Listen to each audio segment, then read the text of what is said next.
नारायण तू बैठ के अपनो भवन बुहार। हमें चाहिए कि वो भला करे वो बुरा भगवान जाने। हमको अपने हृदय में वो बुराई न देखनी है न कथन करनी है, अपने हृदय को बुराई से बचाना है। तो हम किसी की भी निंदा ना करें। पर निंदा किए ते आवत नहीं कछु हाथ, मूरख पर्वत पाप को ले चल अपने साथ। पराई निंदा करने से हाथ तो कुछ लगता नहीं, पाप की गठरी बांधकर हमें नरक जाना होता है। और भक्तन निंदा अति बुरी, भूली करे जिन कोय, किए सुकृत बहु जन्म के छिन में डारे खोए। भक्तों की निंदा तो बहुत बुरी है, भूल करके भी नहीं करना चाहिए। यदि भक्तों की निंदा हुई तो बहुत जन्मों के पुण्य एक क्षण में नष्ट हो जाएंगे। साधु अवज्ञा तुरंत भवानी, कर कल्याण अखिल के हानि। तो हमको संत द्रोह, वैष्णव द्रोह, गुरु द्रोह ये महान अपराध हैं, इनसे बचना चाहिए।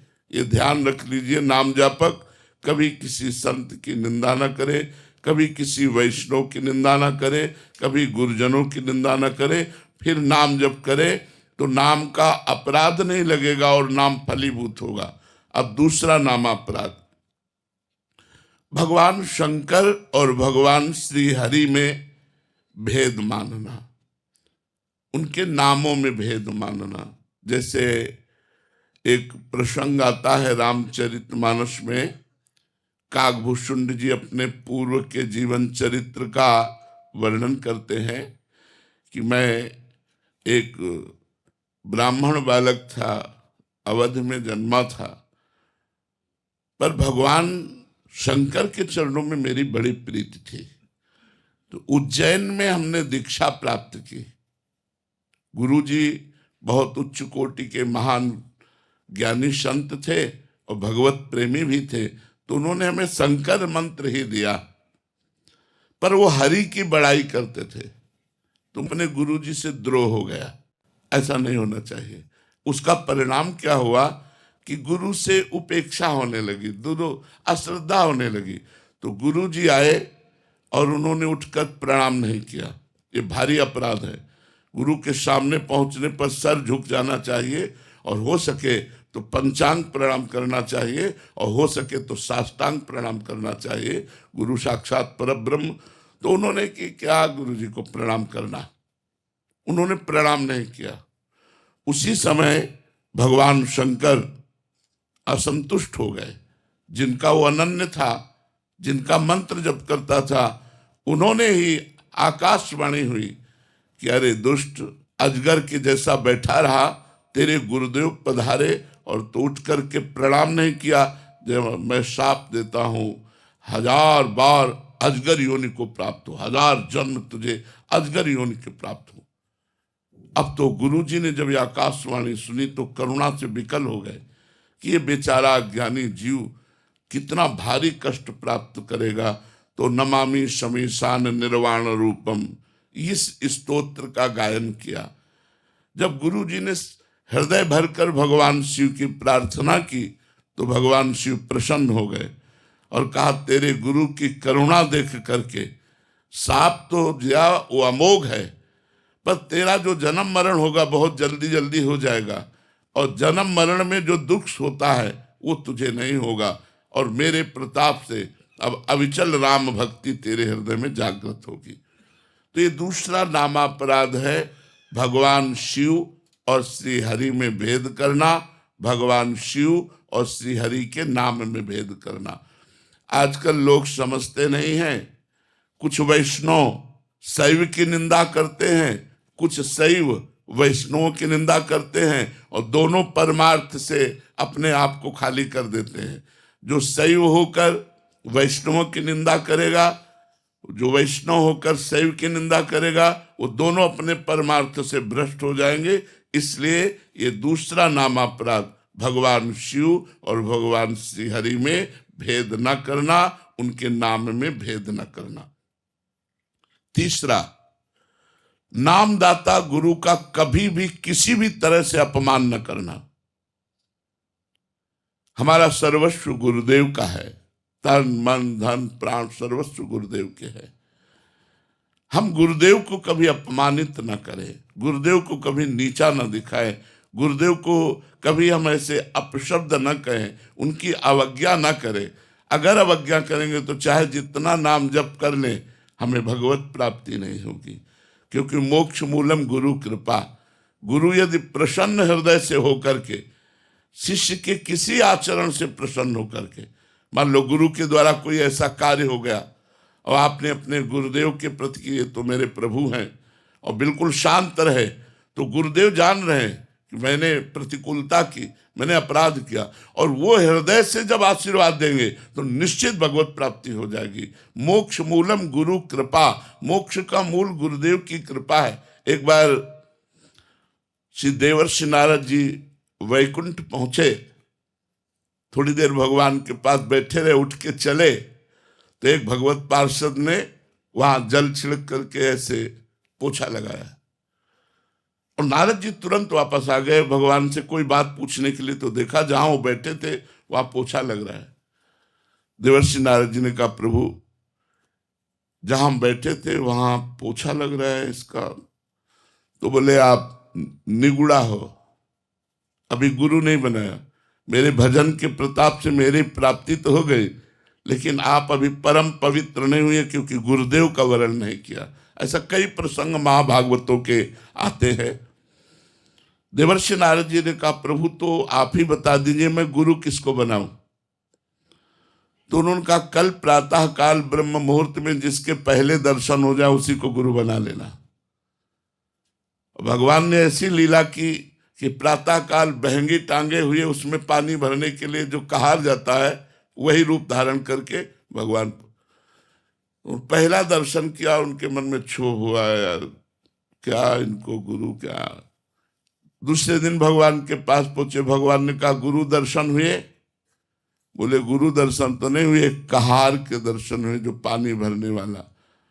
बोले, गुरु की जाति पर दृष्टि रखी, गुरु की क्रिया पर दृष्टि रखी। जाओ मैं तुम्हें शाप देता हूं, 84 लाख योनियों को बार बार भोगो, जन्मों मरो। तो देवर्षि नारद जी चरणों में गिर गए और कहा, प्रभु मेरा निस्तार कैसे होगा? तो उनका उन्हीं गुरुदेव से पूछो जाकर। तो दोबारा जब वहां गए तो वही गुरुदेव पानी भरते हुए दिखाई दिए, गए साष्टांग दंडवत हुए और उन्होंने पूरी घटना बताई और कहा, मेरी दृष्टि आपके प्रति दोषमयी हो गई थी, तो भगवान ने मुझे शाप दे दिया 84 लाख योनियों में बार बार जन्मने मरने का। प्रभु मैं कैसे इससे मुक्त हूं? तो देवर्षि नारद जी को गुरुदेव ने कैसे मुक्त किया? ऐसे अंगुली से भूमि में घेरा बनाया, 84 बिंदु बनाए, बोले इनमें लौट जाओ। लौट गए, बोले जाओ 84 लाख योनियों से मुक्त हो गए। गुरु कृपा एक क्षण में 84 लाख योनियों से मुक्त कर दिया। तो गुरु द्रोह नहीं होना चाहिए। अगर हमने अपने जीवन में गुरुदेव बनाया है तो हम इतने सहनशील हों, इतने उदार हों कि कोई छोटी मोटी बात भी पड़ जाए तो अपने गुरुदेव के चरणों की तरफ ही देखें। हम कभी उनको अपमानित न करें, उनसे द्रोह न करें। यदि हम गुरु द्रोह करेंगे तो हम चाहे जितना भजन कर लें, हमारा मंगल नहीं हो सकता, हमें शांति प्राप्त नहीं हो सकती, हमें भगवत प्राप्ति नहीं हो सकती। चौथा, किसी भी शास्त्र की निंदा न करें। मानो आपको कोई भी शास्त्र प्रिय है तो किसी दूसरे शास्त्र की, वेद शास्त्रों की, पुराणों की, संत वाणियों की निंदा न करें। किसी की निंदा न, अपने अपने मार्ग हैं, शास्त्रों में बहुत से मार्ग हैं। आप किसी एक मार्ग के अनुयायी हैं तो आप चलें, अन्य शास्त्रों की निंदा न करें। जैसे कुछ निराकार उपासना को मानने वाले पुराणों की निंदा करते हैं, कुछ वेदों की निंदा करते हैं। निंदा करेगा तो चाहे जो मंत्र जप करे कभी सिद्ध ही नहीं हो सकता। इसलिए वेद, शास्त्र, पुराण इनकी कभी निंदा न करे। पांचवा, भगवान के नामों की महिमा कही गई है तो ये कभी न सोचे कि ये तो केवल स्तुति मात्र, इतनी महिमा तो नहीं है। अगर नाम में अर्थवाद की भावना करे, अर्थवाद का मतलब होता है बड़ी ऊंची ऊंची बातें नाम की महिमा में कही गई। जैसे अपने लोग जब वर्णन करते हैं, नाम के समान कोई तीर्थ नहीं, नाम के समान कोई पुण्य नहीं, नाम के समान कोई ज्ञान नहीं, नाम के समान कोई धर्म नहीं, नाम के समान नाम ही है, नाम से बढ़कर कुछ नहीं है। अब उसे यह न समझे कि एक नाम लेने मात्र से त्रिभुवन का कल्याण हो सकता है, ऐसा वर्णन। तो ये न समझे कि यार ये स्तुति मात्र है, अर्थवाद मात्र है, ऐसा समझना नाम का 5वां अपराध है, नामापराध है। छठा, भगवान के नाम से पापों का नाश होता है।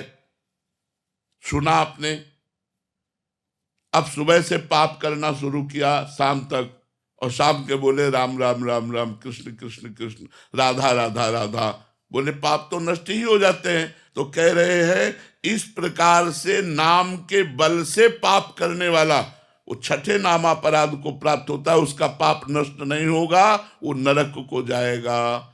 नाम के बल से पाप नहीं करना, हमसे पाप हो गए तो नाम सब पापों का नाश कर देगा, पक्की बात है। लेकिन ये सोचकर कि ये मैं पाप करूंगा और शाम के नाम जप कर लूंगा तो मेरा पाप नष्ट हो जाएगा, तो नाम के बल से पाप करना ये छठा नामापराध है। 7वां, जैसा अभी वर्णन किया, नाम के समान केवल नाम है, न कोई यज्ञ है, न कोई तप है, न कोई दान है, न कोई व्रत है। एक आदमी नाम जप कर रहा है, एक आदमी यज्ञ कर रहा है, तो जो नाम जप कर रहा है वो परम पद को प्राप्त होगा। जो यज्ञ कर रहा है वो बहुत से बहुत स्वर्ग लोक को जाएगा, बहुत से बहुत तप लोक को जाएगा। जो तपस्या कर रहा है वो तप लोक, जो दान कर रहा है वो स्वर्ग लोक, जो व्रत कर रहा है वो स्वर्ग लोक, लेकिन जो नाम जप कर रहा है वो भगवान को प्राप्त होगा। देखो, जैसे अंतिम समय अपने पुत्र नारायण को पुकारा, ना कि भगवान को, नारायण, उसी समय भगवत पार्षद आ गए और अजामिल को परम पद की प्राप्ति हुई। तो कह रहे नाम के बराबर कुछ न समझना। यज्ञ दान तप व्रत जितने भी हैं वो सब नाम से छोटे हैं, नाम सबसे बड़ा, यहां तक कि भगवान से भी बड़ा भगवान का नाम। तो नाम की बराबरी करना किसी से, ये 7वां नामापराध है। 8वां, पैसे के लोभ से किसी को नाम का उपदेश करना, और जबरदस्ती वो नहीं चाह रहा फिर भी उसको दीक्षा दे देना। नाम ना सुनने वाले अश्रद्धालु को नाम का उपदेश करना ये ठीक नहीं बनता। हम नाम कीर्तन करें, और जब कोई नाम की दीक्षा लेना चाहे तो हम उसे नाम, जैसे नाम दीक्षा, भगवत दीक्षा, इनके लिए नियम है कि आप प्याज लहसुन नहीं पाएंगे, आप मांस मदिरा आदि का सेवन नहीं करेंगे, उसमें कुछ नियमावली, उन नियमों को माने फिर दीक्षा प्रदान करे। तो श्रद्धा रहित, सुनना ना चाहने वाले व्यक्ति को किसी लोभ से नाम का उपदेश करना, ये 8वां नामापराध है। और 9वां नामापराध, इतनी नाम की महिमा सुनी फिर भी तुम नाम जप नहीं कर रहे तो तुम्हें अपराध लगेगा, नामापराध लगेगा। जब इतनी नाम की महिमा भगवान ने कृपा करके संतों से सुनाई तो आपको नाम जप का नियम ले लेना चाहिए कि आज से 11 माला जपूंगा, आज से इतना नाम जप करूंगा, उसका नियम ले लेना चाहिए। अगर नियम नहीं लेते, नाम जप नहीं करते, तो आप अपना पतन करते हैं, आपके ऊपर 9वां नामापराध लागू हो जाएगा। और 10वां, नाम की महिमा सुनकर, सत्संग सुनकर भी अहंकार का त्याग न करना। मेरा ये पद, मेरा ये, मैं और मेरे के फेर में फंसकर विषय भोगों में आसक्त होकर भगवान के नाम का आश्रय न लेना, ये 10वां नामापराध है। यदि हम नाम जापक इन 10 नामापराधों से बच जाएं तो बहुत जल्दी नाम फलीभूत हो जाए और हमारे सारे पाप नष्ट करके, सारी कामनाओं को शांत करके भगवत प्राप्ति करा दे। अगर अब इन 10 नामापराधों से कोई नामापराध हमसे बन जाए तो क्या करें? तो इसमें लिखा हुआ, नामापराध युक्ता नाम नामान्येव हरन्त्यघम अविश्रांत प्रयुक्तानि तान्येवार्थ काराणि च। अगर नामापराध बन भी जाए तो हाथ जोड़कर भगवान से प्रार्थना करे और खूब नाम कीर्तन करे, तो उससे नाम का अपराध भी जो है वो नष्ट हो जाता है कि प्रभु आगे से मैं कोई नामापराध नहीं करूंगा। तो ये 10 नामापराध आप सबके सामने वर्णन किए कि नाम जप करते हुए आपको ये लाभ लेने नहीं देंगे यदि ये 10 नामापराध होंगे, और 10 नामापराध से बचकर यदि आप नाम जप करेंगे तो आपको बहुत लाभ प्राप्त होगा। आकाश जी वृंदावन से, श्री हरिवंश महाराज जी, गुरुदेव आपके चरणों में कोटि कोटि प्रणाम। महाराज जी, मेरी बुद्धि बहुत समय से संशय में है, प्रभु केवल आप ही बुद्धि के संशय का निवारण कर सकते हैं। महाराज जी सत्संग के कृपा प्रसाद से ज्ञात हुआ कि 3 तत्व आदि अनंत सनातन ब्रह्म, जीव एवं माया, प्रभु आपके श्री मुख से श्रवण किया कि जीव ही ब्रह्म है। महाराज जी, मेरी नीच बुद्धि ये स्वीकारने को तैयार नहीं है कि जीव ही ब्रह्म है। आपके वचनों पहले हमको ये बताओ, हम आपसे प्रश्न करते हैं तो आपके प्रश्न का उत्तर हो जाएगा। जो चतुर्श्लोकी भागवत आपने पढ़ा नहीं है इसलिए आपको संशय है। हम बिल्कुल हिंदी भाषा में बोल रहे हैं। जब सृष्टि नहीं थी तो कौन था? भगवान। जब सृष्टि नहीं रहेगी तो कौन रहेगा? तो बीच में ये सब बना कौन? बच्चा, शरीर आसक्त होने के कारण, इंद्रिय और मन का भोगों की तरफ प्रवाह होने के कारण मना खष्टान इंद्रियाण प्रकृति स्थान कर, अपने स्वरूप को आप भूल गए हो। नहीं तो गोस्वामी जी की इस चौपाई पर ध्यान दीजिए। स्वई जानई जेहि देहु जनाई, जानत तुम ही हुए जाई, ब्रह्मविद ब्रह्म ही भवति तस्मित् तज्जने भेदा भावात्। बच्चा, एक बात और हम तुम्हें बताएं, गंगा जी की या यमुना जी की धारा जा रही तो आप उस जल को क्या कहेंगे? यमुना जल कहेंगे ना। एक टैंकर निकाल लिया तो क्या कहेंगे? टैंकर वाले एक जल को यमुना जल कहेंगे ना। और एक चम्मच निकाल लिया तो क्या कहेंगे? यमुना जल ही तो कहेंगे ना।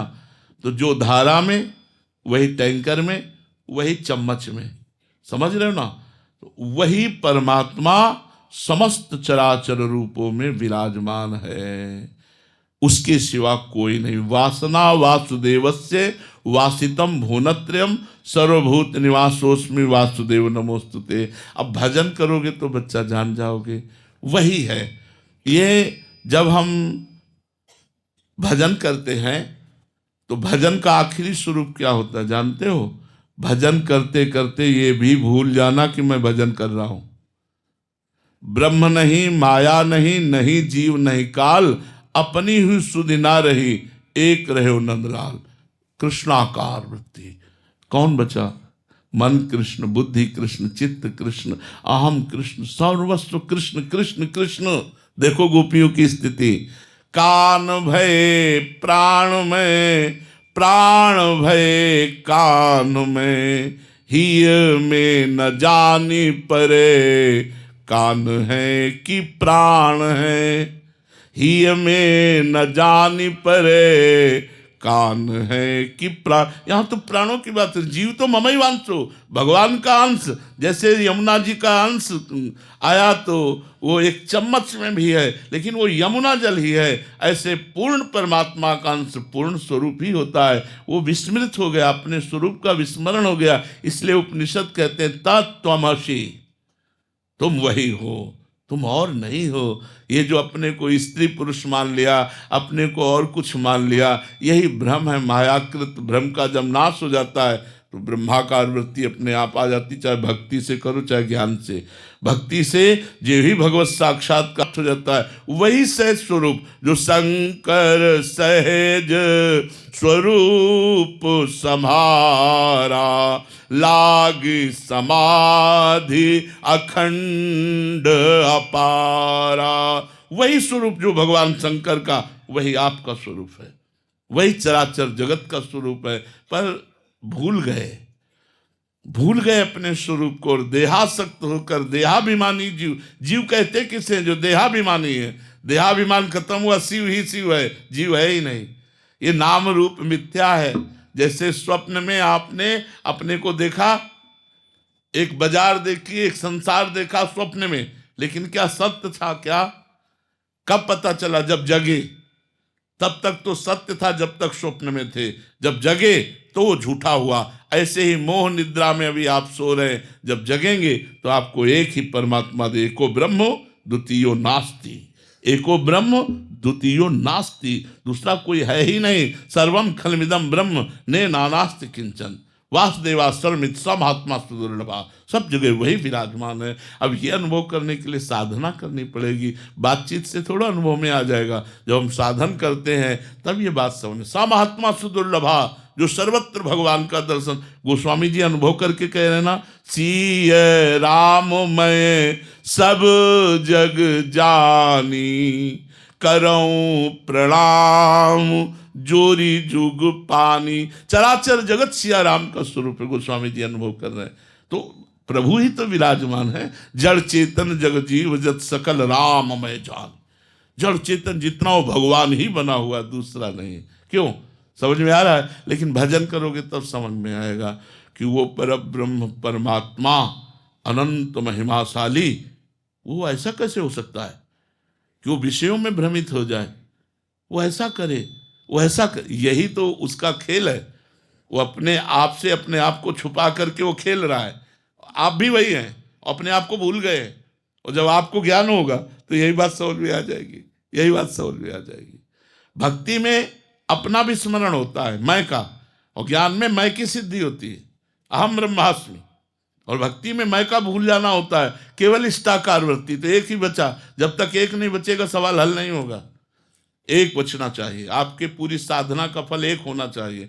तो भक्ति में एक एक रहे हो नंदलाल, वो इष्टाकार वृत्ति, और ज्ञान में अहम ब्रह्मास्मि, दूसरा सब समाप्त, सब मेरी ही आत्मा है। ये केवल भ्रमात्मक स्वाप्निक जगत है। उमा कहो मैं अनुभव अपना, सत हरिभजन जगत सब सपना। समझ में आ रहा है ना? अब समझ में बच्चा तभी आएगा जब डट के भजन करोगे, भजन से बात समझ में आएगी। सानिया जी पंजाब से। श्री हरिवंश महाराज जी, महाराज जी आप कहते हैं कि भक्ति गुप्त रखनी चाहिए, पर जब हम संसार में सांसारिक लोगों की बातें सुनते हैं, उनके बीच में रहते हैं, खाते हैं पीते हैं, तो उनका प्रभाव कहीं ना कहीं हमारे ऊपर पड़ जाता है। महाराज जी ऐसे में हम अपने आप को कैसे बचाएं? नहीं, उनका प्रभाव हमारे ऊपर क्या पड़ता है? यदि हम भगवान के भक्त हैं तो हमारी भक्ति गुप्त रहने का मतलब हम किसी को अपने यश की बात थोड़ी बताते हैं। अब हम नाम जप कर रहे हैं, दूसरा देख रहा है, देखने दो। नाम कीर्तन कर रहे हैं, दूसरा सुन रहा, सुनने दो। भगवत चर्चा कर रहे हैं, सुनने दो। हम जो साधना कर रहे हैं हम उसको अंदर का भाव हम अपनी बात प्रकाशित करेंगे लोगों में, तो हमारी भक्ति फिर अंतर्हित हो जाएगी। हाँ, अगर हम अपनी बड़ाई मारेंगे, अपना भक्ति का प्रदर्शन करेंगे, तो हमारी भक्ति क्षीण हो जाएगी। कहने का तात्पर्य ये है, ऐसा नहीं कि अब कोई देखे ना तो हम माला न चलावें, हम भजन न करें, हम पाठ न करें, ऐसी बात नहीं। इससे हानि नहीं होनी। हानि होनी है जब हम अपनी बड़ाई मारते हैं, हम अपने को बड़ा भक्त साबित करते हैं, तो हमारी भक्ति क्षीण होने लगती है। और देखो, दूसरे का प्रभाव हमारे ऊपर पड़े, ये बहुत कमज़ोर बात है, बहुत कमज़ोर स्थिति है। जो रही उत्तम प्रकृति का आकर्षकत कुसंग, चंदन विष व्यापत नहीं लपटे रहत भुजंग। यदि हमें भक्ति करनी है तो हमको ऐसे रहना जैसे हमें बाजार में श्री जी के लिए इत्र लेने जाना है। अब कहीं मांस बिक रहा है, कहीं ये बिक रहा है, कहीं वो बिक रहा है, हम ना किसी की निंदा करते, ना किसी से मतलब रखते हैं, सीधी गली अपने चले जाते हैं, श्री जी का इत्र लिया, अपनी कुटिया चले जाते हैं। ऐसा भक्त होना चाहिए। हम पूरे संसार रूपी बाजार में हैं, व्यापार नौकरी जो भी कार्य कर रहे हैं, अपने कार्य से मतलब है। लेकिन अब हमारा मित्र वो कह रहा शराब पियो, नहीं हम तेरी मित्रता स्वीकार नहीं करते।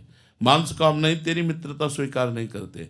नहीं हम मित्र, फिर हमारी तुम्हारी दोस्ती कभी मत रही है, दोस्ती कभी मत कीजिए। हमारे दोस्त ठाकुर जी हैं, तुम्हारी दोस्ती से क्या होना है? तुम गलत आचरणों की हमें शिक्षा दो, गलत आचरण हमको पाओ, हमारे दोस्त बनो, ऐसा नहीं। तो ऐसे कुसंग का प्रभाव अपने ऊपर नहीं आना चाहिए। यदि आएगा तो फिर आपकी भक्ति क्षीण हो जाएगी, भक्ति बलवती नहीं होगी। बलवान भक्ति बनाने के लिए कुसंग का त्याग अत्यंत अनिवार्य है। रणधीर कुमार जी पटना से। राधे राधे महाराज जी।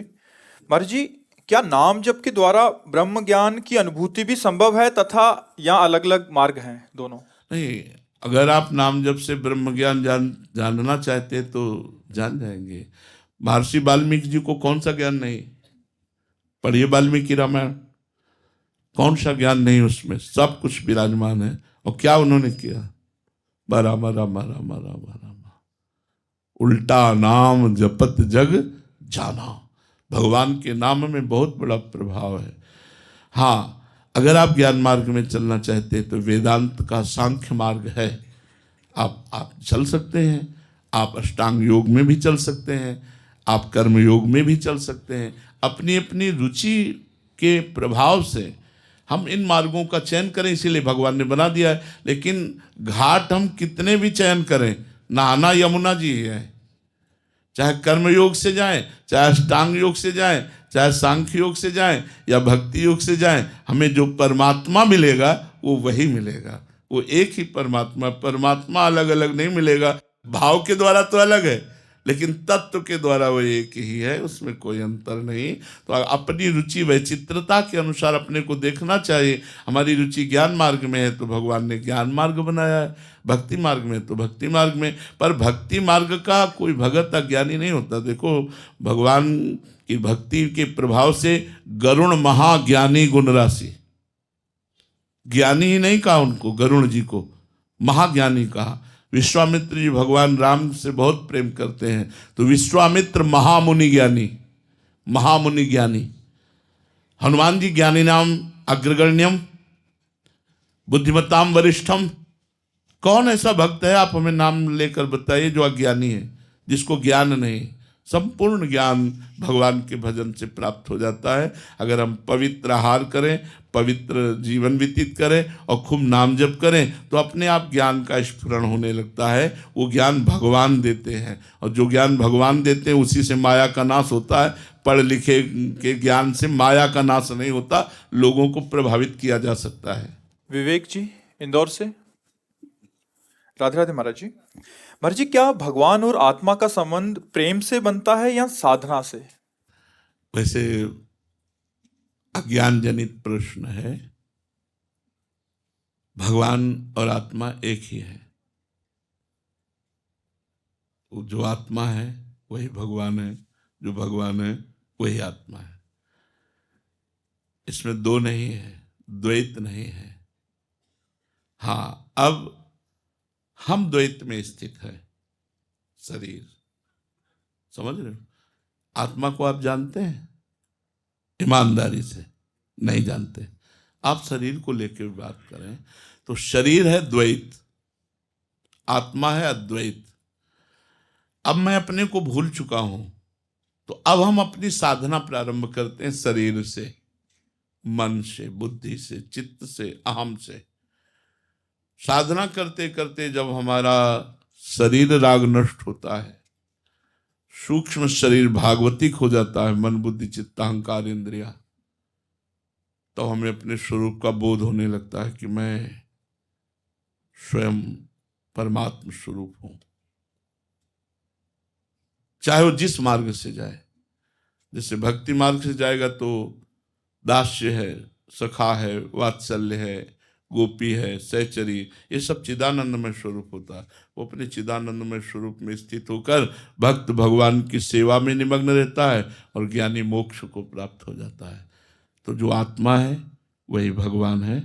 जो प्रेम की बात है वो हम द्वैत से लेकर के करते हैं। जब हमारा प्रेम हो जाता है तो हम अद्वैत में स्थित हो जाते हैं। प्रेम गली अति साकरी, तामे दो न समाए, उसमें एक ही रहता है।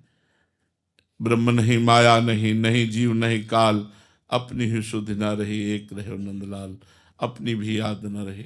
जो अपनापन देह भाव का था वो सब गलित हो गया, तो जो बचा वो केवल प्रभु ही प्रभु बचे, श्री कृष्ण ही श्री कृष्ण बचे, क्योंकि हमारी आत्मा श्री कृष्ण है।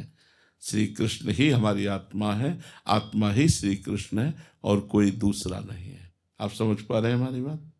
घनश्याम शरण जी। राधे राधे महाराज जी। गुरुदेव भगवान, आपके चरणों में कोटि कोटि प्रणाम। गुरुदेव भगवान, आपके श्री मुख से सत्संग में सुना था कि मानसिक 84 जी का पाठ करना चाहिए, बट कभी कभी महीने में मन बार एक दो बार अन्य जगहों में फंसा देता है कि पाठ कर लो, जप कर लो, परिक्रमा कर लो, तो पूरे महीने में महाराज जी मानसिक 84 हो नहीं पाती, 3-4 बार छूट जाता है। तो ऐसे में महाराज जी जब मन फंसा, परिक्रमा कितनी देर करोगे? 2.5 घंटे। पाठ कितनी देर करोगे? 1.25 घंटे 84 जी का। लेकिन शेष समय, अन्य समय हमारे पास 24 घंटे हैं, जिसमें 6 घंटे शयन के हैं, और अगर हम बाबा जी हैं तो 18 घंटे केवल भजन के लिए हैं। अब बताइए 18 घंटे आप कौन सा पाठ करेंगे, कौन सी परिक्रमा करेंगे? आपके पास बहुत समय है जो आप मानसिक चतुरासी जी कर सकते हैं। प्रमाद स्थिति में समय नहीं है, और प्रमाद स्थिति अगर ना हो तो समय ही समय है। सोवत हु रसना रटे राधा कृष्ण सुनाम। जो विरक्त है, अल्पाहार करता है, थोड़ी निद्रा लेता है, हर समय वो भजन परायण है, उसके लिए समय ही समय है। समझ पा रहे हैं आप? क्योंकि गृहस्थ के लिए तो बहुत से कार्य, विरक्त का तो एक ही कार्य है, केवल भजन करना, केवल भजन करना। हमारे पास दूसरा धंधा ही नहीं है, एक ही धंधा है, रात दिन भजन करना। ठीक है, 25-26 दिन तो हो जाते हैं आपकी कृपा से, ऐसा लिख रहे हैं। कह रहे हैं कि 3-4 दिन मन इतना परेशान करता है कि नाम जप कर ले ये छोड़ के, तो वो उन नाम जप करने लगो, उस समय नाम जप करो, 2 घंटे 3 घंटे नाम जप करो। फिर समय जब मिले तो हम कह रहे हैं एक निर्धारित समय पर वो नियम पूरा ना हो पावे तो हम अन्य समय अपने नियम को पूरा करें। नाम जपते जपते जब थकने लगे तो चतुरासी जी में लगा दो। महाराज जी सेवा किया, उसके बाद टाइम जैसे दिनचर्या है रात में 8 से। आप बच्चा, हम तुमसे सही कह रहे हैं। अब अगर हमें फावड़ा चलाना पड़े तो हम 1 सेकेंड भी प्रभु को नहीं भूलेंगे, फावड़ा चलाते हुए भी। ऑफिस में बैठना पड़े तो 1 सेकेंड भी प्रभु को नहीं भूलेंगे। स्मृति, हमारी स्मृति प्रभु। आजकल नौजवान साधु इस बात का एक तरह से बहाना कर देते हैं कि हमें सेवा सेवा सेवा से तो सुमिरन की वृद्धि होनी चाहिए। सेवा में सुमिरन रुक है, ऐसा सेवा सुमिरन ये 2 ही तो हमारे पंख हैं जिससे हम परमात्मा की यात्रा करते हैं। सेवा सुमिरन सावधान, सेवा में और सुमिरन में सावधान। तो हम जब सेवा कर रहे हैं तो प्रभु की कर रहे हैं और सुमिरन कर रहे हैं, सोहनी लगा रहे हैं, धीरे धीरे आराम से गुनगुना रहे हैं, जोई जोई प्यारो करे सोई मोहि भावे, या मंत्र चल रहा है, पात्र मार्जन कर रहे हैं, या नाली साफ कर रहे हैं, कुछ भी सेवा मिल जाए। आप ये मत समझो तो कर लेते हैं, बट मानसिक कोई बात नहीं है, कोई बात नहीं, धीरे धीरे मन लग जाएगा, चलते रहो, उबो मत, ठीक है। और ब्रह्मचर्य से रहो। अपने मार्ग में सबसे बड़ी बात होती है ब्रह्मचर्य। ब्रह्मचर्य वो पुष्ट करके परमार्थ की तरफ चलाता है। हम लोगों से त्रुटि हो जाती, गलती हो जाती, वो ना होने पावे तो मानसिक बहुत जल्दी आ जाओगे। मानसिक क्योंकि और कोई काम नहीं अपने पास, पवित्र सेवाएं भागवतिक और भागवतिक चिंतन, तो बहुत जल्दी उन्नति हो जाएगी। अमीषा जी पंजाब से। श्री हरिवंश महाराज जी संत कृपा कैसे प्राप्त करें? भगवान नाम जप करने से। जामवंत कह सुनु रघुराया, जा पर नाथ करहु तुम दाया, ताहि सदा शुभ कुशल निरंतर, सुर नर मुनि प्रसन्नता ऊपर, सुर नर मुनि प्रसन्नता ऊपर, सोई विजयी विनयी गुण सागर, तासु सुजस त्रैलोक उजागर, जा पर कृपा राम की होई, ता पर कृपा करे सब कोई। भगवान प्रसन्न तो संत प्रसन्न, चराचर जगत प्रसन्न। तो हमें चाहिए खूब भगवान नाम जप करें, इसी से संत प्रसन्न हो जाएंगे। संतों को शारीरिक सेवा की आवश्यकता उतनी नहीं है जितनी आपको भजन की आवश्यकता है। आप भजन करें, अच्छे आचरण से चलें तो सब संत प्रसन्न। मान लो कपड़ा, भोजन, औषधि, ये तो भगवान कहीं ना कहीं से दे ही रहे हैं। अगर आप अच्छे आचरण करते हुए भजन करो, ये हम देखा तो हमारा हृदय प्रसन्न हो जाएगा कि एक आदमी अगर हमारे उपदेश से सुधर गया तो हमारा साधु जीवन धारण करना सफल हो गया, तो हम प्रसन्न हो गए ना। तो संत प्रसन्न होते हैं अच्छे आचरणों से, भागवत धर्म का पालन करने से, भगवान नाम जप करने से। पूजा जी दिल्ली से। राधे राधे महाराज जी, आपके चरणों में कोटि कोटि नमन। महाराज जी, शरीर के पुत्र को नाम जप के लिए और अपने समस्त कर्म श्री जी को समर्पित करने के लिए बोलती हूँ तो बोलता है आपने तो पूरा जीवन प्रपंच किया, अब नाम जप कर रहे हो तो मुझे बहुत ज्ञान दे रहे हो।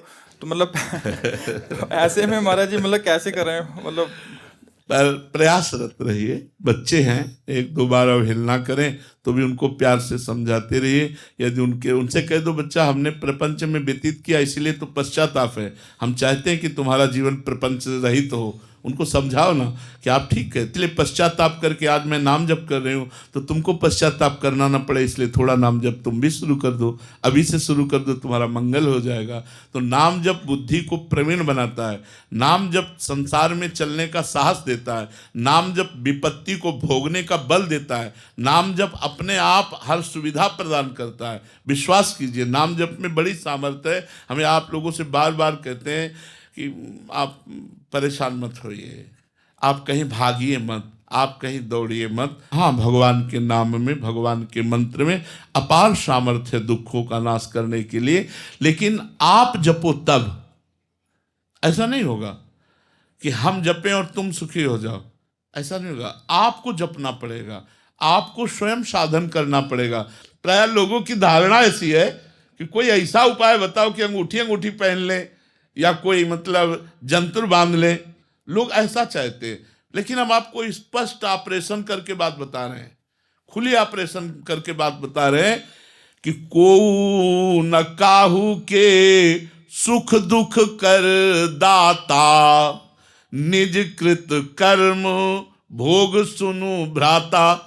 हम तुम तो मनुष्य कोटि के हैं, मान लो साधु भी हैं तो हम जीव कोटि के हैं, लेकिन हम ईश्वर कोटि की मुनि की बात कहते हैं। वशिष्ठ जी ये ईश्वर कोटि के महात्मा हैं, ये भगवत कोटि के, जिनके चरणों में भगवान राम मस्तक रखते हैं, वो वशिष्ठ जी भरत जी से कह रहे हैं, सुनहु भरत भावी प्रबल, बिलखि कहो मुनिनाथ, हानि लाभ जीवन मरण जस अपजस विधि।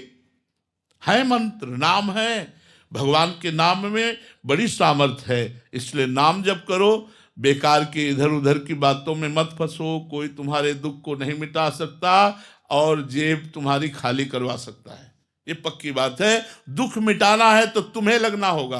पापाचरण बंद करो, शराब पीना बंद करो, मांस खाना बंद करो, पराई बहन बेटी की तरफ गंदी दृष्टि बंद करो, अच्छे आचरण करो, अभी आनंदित हो जाओगे, अभी सुखी हो जाओगे। तुमको देखकर लोग आनंदित हो जाएंगे, आपका इतना चेहरा प्रसन्न रहेगा। और गलत आचरण करो और पैसा जमा कर दो तो पैसा जमा करना हुआ पुण्य, और गलत आचरण जो कर रहे हो पाप, इसका फल तुम्हें मिलेगा, उसका भी फल मिलेगा। महाराज जी ऐसी जगहों पे बहुत भीड़ रहता है महाराज जी, और काफी लोग कहते हैं हमें लाभ भी हुआ, पुत्र हुआ। देखो इसमें हम आपको आप बता रहे हैं, ये संयोग की बात है। ऐसे दंपत्ति कितने भारत में हैं जो हर उपाय करने के बाद भी पुत्र प्राप्ति नहीं हुई। ऐसा पुत्र प्राप्त करवा दे तो भारत में निसंतान कोई रहे ना जाए। भारत में निसंतान वो संयोग लग जाता है, संयोग, पुण्य का संयोग लगा, उसका संयोग लगा, पुत्र होने का समय आ गया और उसका संयोग लगा, बोले बाबा के आशीर्वाद से काम चल गया। बाबा के आशीर्वाद से पुत्र नहीं हुआ, तुम्हारे पुण्य के, तुम्हारे संयोग से, तुम्हारा जो भाग्य था उसमें पुत्र था, इसलिए पुत्र हो। अगर भाग्य में पुत्र नहीं है तो नहीं होगा, चाहे जितना प्रयास कर लो। देखो भागवत में इस बात का प्रमाण है कि आत्मदेव नाम का ब्राह्मण जब बहुत सब पुत्रेष्टि यज्ञ सब कुछ कर लिया और पुत्र नहीं हुआ तो करने के लिए जंगल गया, वहां देखा एक सन्यासी मिल गए तो उनके चरण पकड़ लिया। सन्यासी जी ने कहा आप उदास क्यों हो? बोले हम उदास क्या, हम तो मरने आए, हमारे पुत्र नहीं हो रहा है, सब संपत्ति है बढ़िया, सब सुख सुविधा है, पुत्र नहीं हो रहा तो हमारे पितरों का कैसे पिंडदान होगा, इसीलिए मैं आया हूं कि अब कर लूंगा। अरे बोले आप करना तो बड़ा निंदनीय कार्य है। तो उन्होंने कहा फिर आप हमें पुत्र प्रदान करो। बोले मैं तुम्हारे भाग्य में देख रहा हूं कि 7 जन्म तक पुत्र नहीं है। बोले आप अगर पुत्र नहीं प्रदान करोगे तो आपके सामने कर लूंगा। अब महात्मा जी बड़े चक्कर में फंस गए। उन्होंने अपने तपोबल से एक फल प्रकट किया और कहा जाओ अपनी पत्नी को पवा दोगे तो पुत्रवती हो जाएगी। बड़े प्रसन्न हुए, लौट के आए और उनकी पत्नी का नाम था धुंधुली। उन्होंने कहा कि लो ये फल खा लो, महात्मा ने दिया है, तुम्हारे गर्भ रह जाएगा। उसने सोचा गर्भ रह जाएगा तब तो भोजन नहीं पा पाऊंगी, चकाचक दबा के भोजन पाने के लिए पेट खाली चाहिए, पेट में गर्भ ही रहेगा तो क्या, और कहीं गर्भ टेढ़ा हो गया तब तो मैं मर जाऊंगी, गर्भ में तो बड़ी समस्या है। तो अपन उनकी बहन आई हुई थी, बहन से कहा एक बड़ी समस्या हमारे आगे आ गई कि पतिदेव ये फल लाए। तो बोले सुनो, समस्या का समाधान ये कि परीक्षा के लिए ये फल तुम गाय को पवा दो, और मेरे गर्भ है, और तुम कहती रहो गर्भवती का नाटक करती रहो, और जब मेरे संतान होगी तो मैं तुम्हें दे दूंगी, तुम धन हमारे पति को दे देना, और मैं सबसे कह दूंगी मेरी संतान मर गई, बढ़िया काम बन जाएगा। उन्होंने ऐसा ही किया। जो संत के द्वारा फल था, देखो उसने नहीं पाया, क्योंकि भाग्य में उसके गर्भ से संतान नहीं लिखी, गाय को पवा दी। तो समय आने पर गोकर्ण जी का प्रादुर्भाव हुआ, और उसकी बहन के जो लड़का पैदा हुआ, उस समय से जब उसके पास आया तो धुंधुली ने अपने नाम से मिलता हुआ नाम धुंधकारी रखा। और सब लोग भागवत चरित्र सुनकर जानते हैं कि धुंधकारी का चरित्र कैसा रहा, घोर महापापी रहा। तो अगर भाग्य में नहीं लिखा तो संत ने दिया, लेकिन वो उस खाया नहीं, गाय को खवा दे। तो हमें लगता है कि हमारे भाग्य का संयोग ऐसा बनता है, हम जहाँ जाते हैं संत महात्माओं के पास तो जाना एक सुकृत होता है, और दूसरा हमारे भाग्य का संयोग बनता है, इसलिए हमारी कामनाओं की पूर्ति हो जाती है। नहीं तो बहुत सी ऐसी बातें हैं जो हमारे भाग्य में नहीं है, उसे कोई नहीं लिख सकता, नया भाग्य नहीं निर्माण कर सकता। पहलवान जी आए थे, 18 साल बाद कह रहे महाराज जी की कृपा से पुत्र हुआ, तो मतलब कोई आपने आशीर्वाद कैसा दिया? संयोग 18 वर्ष बाद होना था, नहीं तो हम पूरे भारत को आशीर्वाद दे सबके हो जाए हमारी किसी से दुश्मनी है क्या? हमारे तो सब प्रियजन है, हमारे तो सब प्राण हैं। उन्होंने जो साधना की, 18 वर्ष उन्होंने वृंदावन की दंडवती परिक्रमा लगाई और संत के प्रतिभाव किया, प्रारब्ध का बदलाव हुआ, एक साथ 2 संतान हुई, 2 पुत्र एक साथ पैदा हुए उनके 18 वर्ष बाद। वो कोई हमारी कृपा नहीं, वो उनका साधन। 18 वर्ष वृंदावन की दंडवती परिक्रमा लगाना और संतों के प्रतिभाव रखना, फल फूल जो समर्पित करना, तो उसी पुण्य प्रताप से हो गए। तो पुण्य प्रताप कभी कभी ऐसा लाभ दे देता है, वो क्या करना आपको पड़ेगा। उसका भाव है कि महाराज जी के द्वारा हो गया, लेकिन कर्म उसी ने किया ना। दंडवती परिक्रमा परम पावन श्री वृंदावन धाम की शिव सनकादि वंदित रज में उसने जो दंडवती लगाई 18 वर्ष, तो उसका फल प्रकट हुआ। उमंग जी भिवानी से, राधे राधे महाराज जी।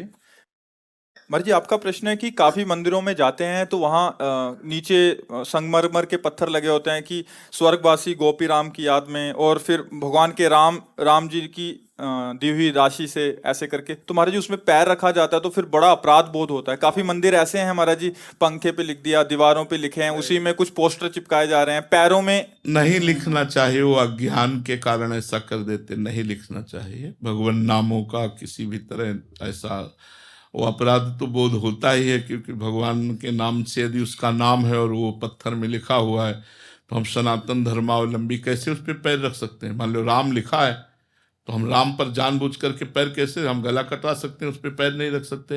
यही तो हमारे धर्म की महिमा है। तो अब आजकल धन के आगे धर्म को गौड़ कर दिया गया है, उसके नाम का पत्थर लिख दिया गया, अब उसका नाम है सियाराम दास, अब वो सिया राम लिखेगा। अब उसको ये पता नहीं कि ये नाम यहाँ लिखना चाहिए और ये नाम चरणों में के नीचे लिखा है, थोड़ी परेशानी। तो हम सब मिलके हमारी क्या जागरूकता होनी चाहिए? हमारी जागरूकता होनी चाहिए कि इन पत्थर लगवाने से कुछ नहीं होगा। अंदर हृदय में नाम जप करो तो तुम्हारे पितर भी तर जाएंगे। सात तरत सा लोकांतार्यति। प्रार्थना करते हैं कि अगर आप लिखवाएं तो जो जिसमें भगवान नाम ना हो वो भले पत्थर लिखवा दें, लेकिन जिसमें भगवान नाम है उस पत्थर को यदि आप मार्ग में या ऐसे लगाते हैं जहाँ से लोग निकलते हैं, तो हमारे भगवान के नाम का अपमान होता है, और उसमें दोनों को अपराध, लगवाने वाले को भी और लगाने वाले को भी, दोनों को अपराध है। ऐसा नहीं करना चाहिए। नरेंद्र सिंह जी मध्य प्रदेश से, महाराज जी राधे राधे। गुरु जी आज नहीं तो कल मरना ही है, क्या ऐसा कोई उपाय है आज और अभी भगवत प्राप्ति हो जाए? है तो, पर वो बहुत ही असंभव सा है। व्याकुलता, जैसे यमुना जी में आपको ले जाएं और डुबो दें, ऊपर से चढ़ बैठे, फिर आपको जो श्वास लेने की व्याकुलता होती ना, एकदम ऐसे जिया ना जाए प्रभु के बिना, तो अभी भगवत साक्षात्कार। व्याकुलता कैसे आए महाराज? अब इसी के लिए तो साधन करना पड़ता है, फिर जन्म जन्म मुनि जतन कराए, इसी के लिए साधन करना पड़ता है। जब गोपियों ने सब साधन करके देख लिया भगवान नहीं प्रकट हुए, तो रुदुषरम राजन कृष्ण दर्शन लालसा, भगवान श्री कृष्ण के दर्शन के लिए वो इतना रोई, सब विकल होकर रोई। तो तासामाविर्भूत चौरी समय मान मुखाम्बुजा, पीताम्बर धरास्त्रग्वी साक्षात मनमथ मनमथा, करोड़ करोड़ कामों को मूर्छित कर देने वाले मुरली मनोहर ललित त्रिभंगी ठाकुर जी उन्हीं के बीच में प्रकट हो गए। कब? जब रुदुषरम राजन कृष्ण दर्शन लालसा, जिया न जाए भगवान के बिना, व्याकुलता पैदा हो जाए। अब जैसे भगवान की कृपा से काशी में जब थे, एक ही लालसा थी, भगवत साक्षात्कार, नई अवस्था थी। 7-7 दिन 8-8 दिन भोजन नहीं मिलता, घाट में ऐसे एकांतिक रहते, गंगा जल पान करके रहते, बस रोज ऐसी लालसा जागर, आज महादेव मिलेंगे, आज महादेव जी मिलेंगे, आज ऐसी लालसा पवित्र, रोज गंगा स्नान, विश्वनाथ जी के दर्शन, खान पान सब भगवद आश्रित, घाट में रहना, कष्ट पूर्वक जीवन व्यतीत करना, एक ही लालसा, केवल भगवान मिलेंगे। जब एक ही लालसा रह जाती है तो भगवान अवश्य मिलते हैं, अवश्य मिलते हैं। कैसे आएगी वो लालसा? नाम जप करो, पवित्र आचरण करो, भगवान की कथा सुनो, भक्तों का संग करो, मिल जाए तो भक्तों का चरणामृत पियो, इसी से हृदय पवित्र होगा। अगर चरणामृत न मिले तो रोज भक्तों की नामावली का पाठ करो, जो भक्त नामावली है, इससे भगवान बहुत जल्दी प्रसन्न हो जाते हैं, बहुत कृपा करते हैं। खूब नाम जप करो, यही विरह पैदा कर देगा नाम जप। आप नाम जप में लगो, यही भगवान से मिला देगा। अभी प्राण छूट जाएंगे तो अभी मिल जाओगे। हम राम बोले, राधा बोले, अभी प्राण छूट गए तो अभी मिल गए भगवान से। नाम न छोड़ो, नाम को पकड़े रहो। नाम है डोरी और प्रभु है पतंग, और डोरी हाथ में है तो पतंग जाएगी कहाँ, और डोरी छूट गई तो पतंग पकड़ नहीं सकते, फिर वो तो गई ऊपर। तो इसलिए नाम पतंगो यथा तो मनुभ्राम्यमाणा, नाम को पकड़े रहो, नाम रूपी डोरी से पतंग खींची चली आएगी। सुमिर पवन सुत पावन नामू, अपने बस करी राखे रामू। नाम नाम बस, नाम से सब कुछ ठीक हो जाएगा, सब ठीक हो जाएगा। विश्वास मानो, हमारी बात मान लो। कल मन फिर पटक देगा, फिर विषयों में जाता है। हाँ, डर तो यही, आपको जैसे ऐसे हमें डर है, ऐसे हर साधक को डर रहता है। और ये हमें विश्वास करना चाहिए कि डरना तो ठीक है, लेकिन हम हैं किसके? प्रभु के। तो जब प्रभु के हैं तो माया हमको परास्त कैसे कर सकती है? वो अपने फंदे डालेगी, प्रभु अपनी कृपा से हमें निकाल लेंगे। वो हमें डुबोना चाहेगी, प्रभु हमें बचा लेंगे। करो सदा तिन कै रखवारी, जिमि बालक राखे महतारी। जैसे माँ अपने बच्चे को हर समय अपनी दृष्टि में रखती है, ऐसे ही भगवान अपने भक्त को अपनी दृष्टि में रखते हैं। हाँ, कहीं हमें अहंकार है कि मैं जितेंद्रीय हूँ या ऐसा कुछ, तो थोड़ा मुंह भरा गिरेगा, लेकिन गिरते गिरते थाम लेंगे। पक्की बात समझो, पक्की बात समझो, थाम लेंगे। बड़े कृपालु भगवान है, फिर अवसर देंगे, निकलो माया से, बढ़ो। बड़े कृपालु भगवान है। यश जी, आयुष जी, हरियाणा से। राधे राधे महाराज जी।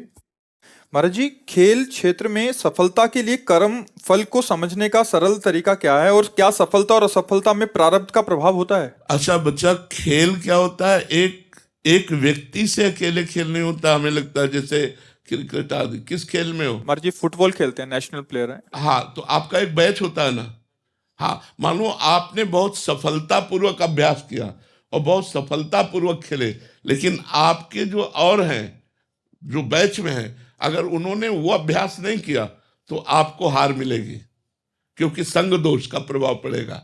अच्छा, वो सफलतापूर्वक किए भी, लेकिन प्रारब्ध भोग, जो प्रारब्ध है वो आपको असफल करना चाहता है, उनमें किसी से चूक हो जाएगी, आप थोड़े से नंबर में आप गिर जाएंगे।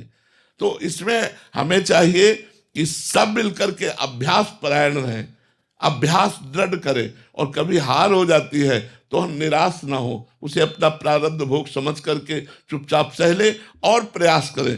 अभ्यास से क्या नहीं हो सकता, अभ्यास में बहुत बड़ी ताकत है। पर अभ्यास के लिए हम कोई नशा न करें, हम व्यभिचार न करें, हम थोड़ा संयम से रहें तो हमारा अभ्यास सफल हो जाएगा। अर्जुन जी ने रात्रि में बाण चलाना अभ्यास किया। रात्रि, एक बार द्रोणाचार्य जी उठे तो शाय शाय ऐसी आवाज आ रही थी, तो वहाँ ये क्या, वहां जाके देखा तो वीरासन में बैठे हुए तभी विश्व का सबसे बड़ा धनुर्धर अर्जुन हुए। अभ्यास में बहुत बड़ी ताकत है बच्चा। ये जिस कार्य में लगो दृढ़ता पूर्वक अभ्यास करो, और दृढ़ता तभी हो सकती है जब हम अपने चित्त को एकाग्र करें। अगर हम गंदी बातों में मन को लगाएंगे और व्यसन आदि नशा आदि करेंगे तो हम सफलता नहीं हासिल कर पाएंगे। हम व्यसन रहित हों, कोई नशा न करें और गंदी बातों से बचे तो सफलता अवश्य प्राप्त होगी। अगर कभी असफलता मिलती है तो पूरा बैच है, उनमें किसी के अभ्यास की कमी और बुरे प्रारब्ध के कारण आपको भी नीचा देखना पड़ेगा, आपको भी असफलता लगेगी, इसलिए प्रयासरत रहिए। होता है कि हमारा प्रारब्ध ऐसा होता है कि पूरी 11 का बैच रहता है हमारा टीम का, लेकिन उसमें से कुछ 1 2 3 जने होते हैं जो आगे जाते हैं। जैसे कोई इंडिया टीम में जाता है, कोई कहीं जाता है। तो महाराज जी इसमें क्या प्रारब्ध का भी बहुत बड़ा वो रहता है? प्रारब्ध का रोल तो रहता है और अभ्यास का भी रहता है। मतलब अभ्यास जैसे 5 ने साथ किया और 2 निकल गए तो उसमें प्रारब्ध भी साथ दिया उसका, अभ्यास ही। अगर वो अभ्यास न करता तो प्रारब्ध क्या कर लेता। अभ्यास भी किया और प्रारब्ध भी साथ दिया। आपका अभ्यास तो हुआ लेकिन प्रारब्ध साथ नहीं दिया, इसलिए आप रह गए। तो महाराज जी हमें पता कैसे चलेगा कि हमारा प्रारब्ध कब तक है? असफलता जब मिलेगी तो अपने आप पता, सर्टिफिकेट मिल गई ना। असफलता मिली तो लगा ना कि हमारा प्रयास तो बहुत था लेकिन असफलता मिल गई, इसलिए मेरा प्रारब्ध बहुत बुरा है जो मुझे नीचा दिखा दिया। अब अगली बार अभ्यास करूंगा जिससे प्रारब्ध को परास्त करके सफलता प्राप्त। बार बार थोड़ी प्रारब्ध आपको परास्त करेगा, तो इसलिए अगली बार फिर प्रयास। महाराज जी प्रारब्ध जो मेहनत के साथ साथ और भी कोई उपाय हैं जिससे बहुत जल्दी प्रारब्ध दोष खत्म हो सकता है? हमें तो एकमात्र भगवान ही उपाय नजर आते, दूसरा तो कोई उपाय नजर नहीं आता। यदि संत और भगवंत का आशीर्वाद हो जाए तो प्रारब्ध एक कोने में रखा रहेगा और विजयश्री हाथ में आ जाएगी। ये बात तो हम आपको पक्की बता दे। यदि संत और भगवंत का आशीर्वाद हो जाए तो फिर प्रारब्ध का मतलब होता बुरा कर्म, तो वो भस्म कर देंगे अपने प्रताप से, हमारी विजय प्राप्त हो जाएगी। संतों का आशीर्वाद कैसे प्राप्त होता है महाराज? उनकी आज्ञा का पालन करने से। उनकी आज्ञा क्या है महाराज जी? नाम जप कीजिए और बुरे आचरणों से बचिए और कोई नशा न कीजिए। कभी कभी हार जाना है, स्वाभाविक होता है। कभी कभी स्वाभाविक भी ऐसा होता है, हर समय उन्नति थोड़ी होती है, हर समय विजयश्री नहीं मिलती है। कभी कभी अर्जुन के भी बाण धोखे में हो जाते थे। ऐसा नहीं थे कि एक बार, वो तो भगवान राम का बाण एक बार छूटा तो धोखा नहीं। अमोघ जिम अमोघ रघुपति कर बाना, बकाया दूसरे से मोग हो सकता है। तो भगवान ही अमोघ है, भगवान ही विजयश्री है। भगवान का आश्रय विपत्ति और संपत्ति में समान भाव लाता है। तो आप खूब भजन कीजिए और प्रयासरत रहिए, नाम जप कीजिए और प्रयासरत रहिए। सफलता इस लोक पर लोक की सब मिल जाएगी जी। आयुष्मान जी मैनपुरी से। राधे राधे महाराज जी। महाराज जी क्या बिना भक्ति के ज्ञान अहंकार बन जाता है? सावधानी न रही तो, सावधानी न रही तो, सावधानी है गुरु चरणों की कृपा। अगर वो साधक गुरु चरणों की कृपा के आश्रित है तो विशुद्ध वेदांत ज्ञान मार्ग में चलने पर फिर अहंकार नहीं आएगा। और अगर चूक कर गया तो अंतःकरण धर्म में अहंकार जो है उसी में लिप्त होकर वो अपने को ज्ञानी मान बैठेगा, तो फिर माया उसे परास्त कर देगी। 2 अहम है, एक शुद्ध मैं, वो ब्रह्म स्वरूप है, और एक अहम जिसमें मैं के आगे प्रकृति की जितनी रचना है उनमें से कुछ भी लग गया गिरोगे, क्योंकि ये माया का प्रकृति का पद तुमने स्वीकार कर लिया। नहीं, और कोई है ही नहीं ब्रह्म के सिवा। सर्वम खलविदम ब्रह्म, केवल मैं, शुद्ध मैं ब्रह्म स्वरूप है। मैं में कुछ लगा दिया तो माया मिक्स हो गया, और माया जहां मिली तो फिर वो नष्ट हो गया। शुद्ध मैं परमात्मा का स्वरूप है, शुद्ध मैं ब्रह्म स्वरूप है। तो अगर गुरु कृपा का आश्रय लिए तो अभिमान नहीं होगा, नहीं तो फिर अभिमान हो जाएगा। अभिमान तो भक्त को भी हो जाता है। जिससे देव ऋषि नारद जी को अभिमान हो गया, काम विजयी, तो भगवान शंकर से जाकर के कहा कि मैंने काम पर विजय प्राप्त की। तो भगवान शंकर ने कहा भूल करके ऐसी बात मत कहो, ये अहंकार भरी बात है, और हमसे तो कह दिया तो कह दिया, भगवान हरि से मत कहना। तो जाकर भगवान हरि से पहली बात यही रख दी, नारद जी को लगा भगवान शंकर क्रोध से काम को भस्म कर दिया, और मैंने क्रोध भी नहीं किया, इसलिए इनको हमारी विजय सहन नहीं हो रही है, इसलिए मना करते हैं कि हरि से जाके ना कहना।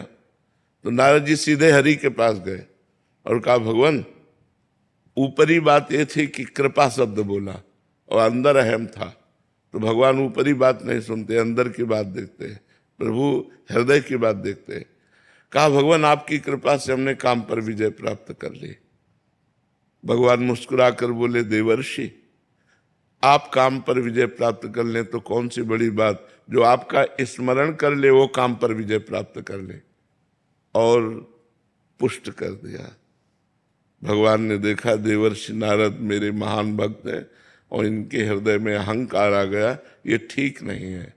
तुरंत भगवान एक राज्य की रचना कर देते हैं सेकेंड में, और उस राजा के यहाँ राजकुमारी का स्वयंवर हो रहा होता है। देवर्षि नारद जी भगवान के यहाँ से गए तो देखा रास्ते में बड़ा कौतूहल मचा हुआ है। पूछा क्या? बोले यहाँ के राजा की राजकुमारी का स्वयंवर है। भगवान की माया से खिंचते हुए राजा के पास गए। राजा ने साष्टांग दंडवत की, बैठाला और अर्घपाद्य आदि समर्पित करके कहा राजकुमारी को लाया जाए, देवर्षि नारद जी से आशीर्वाद दिलाया जाए। जे ही राजकुमारी को देखा, अब देवर्षि नारद जी का मन विचलित हो गया। जैसे जैसे वो नजदीक आ रही थी वैसे वैसे वो कामासक्त होते जा रहे थे।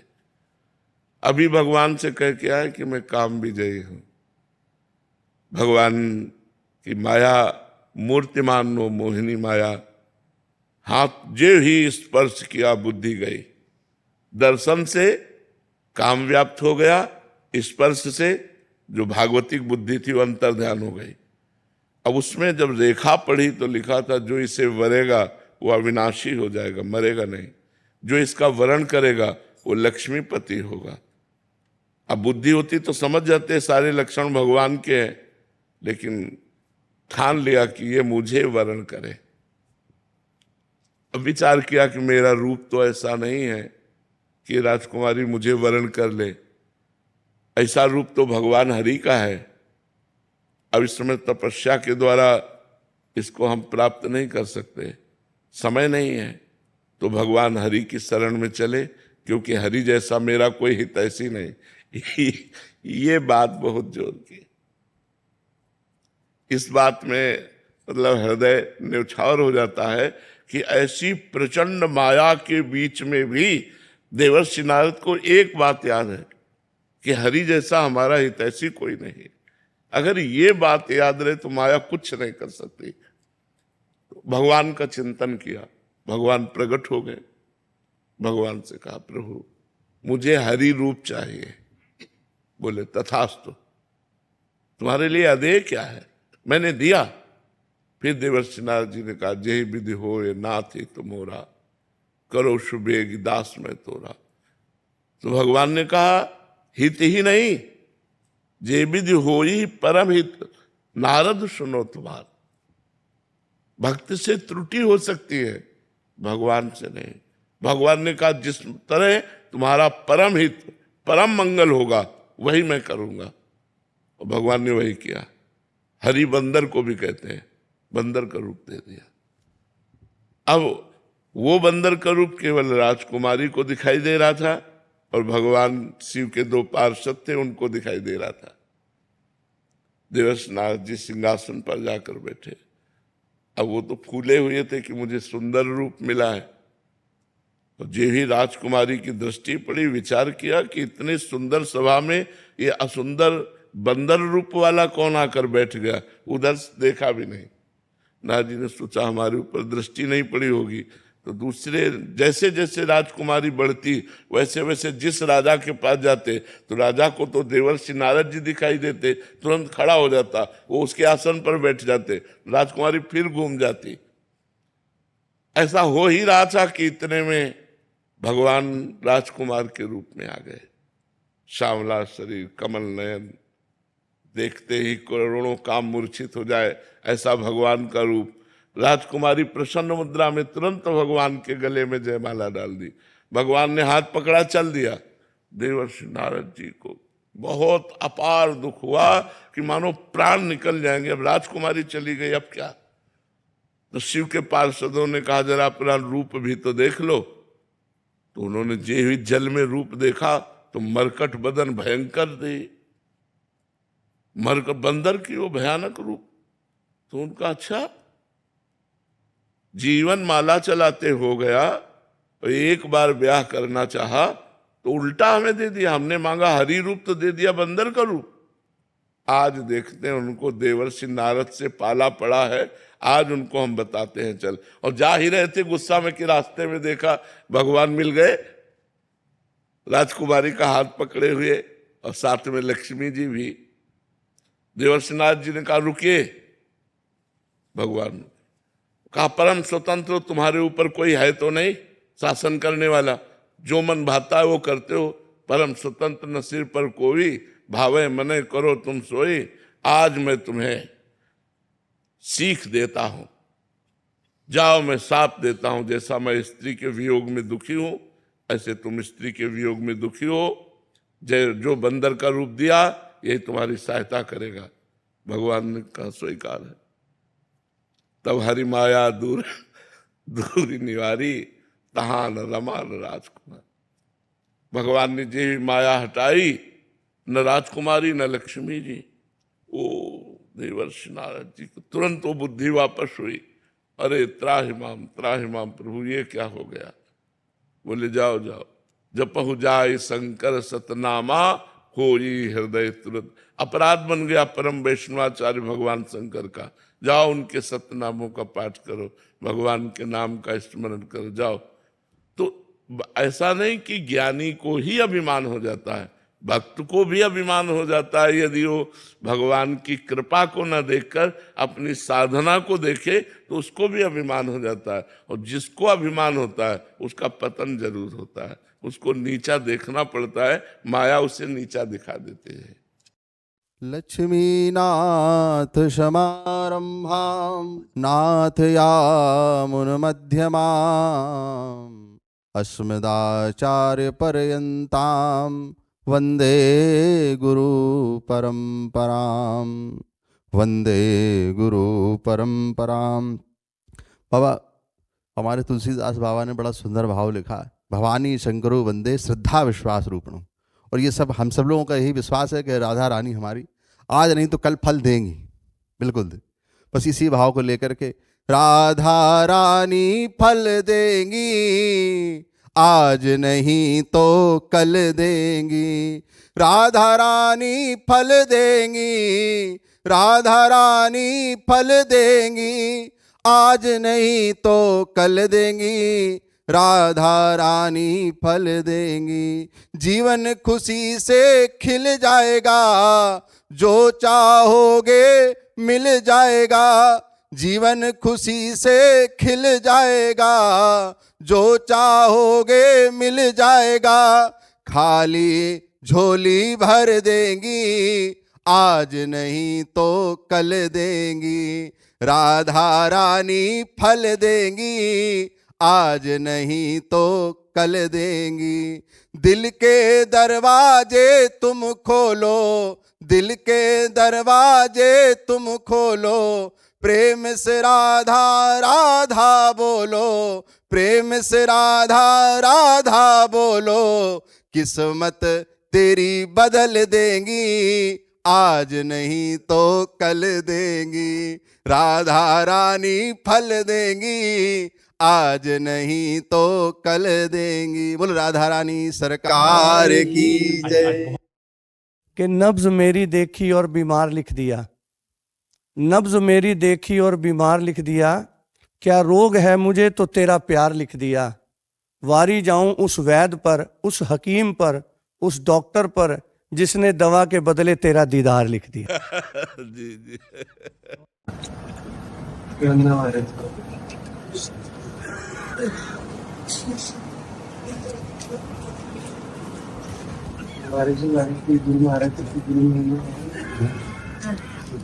उनके चरण का जो है नंगली तीरथ धाम है तक होती है।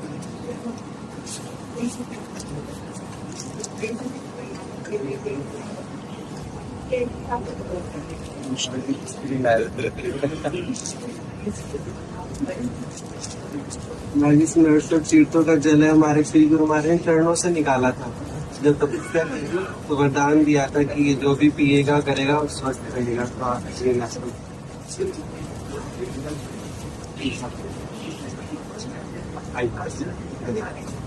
महाराज जी, भक्ति का दान दो, भक्ति दान मोह दीजिए गुरुदेवन के देव, और कुछ नहीं चाहिए, निश्चिंत हो।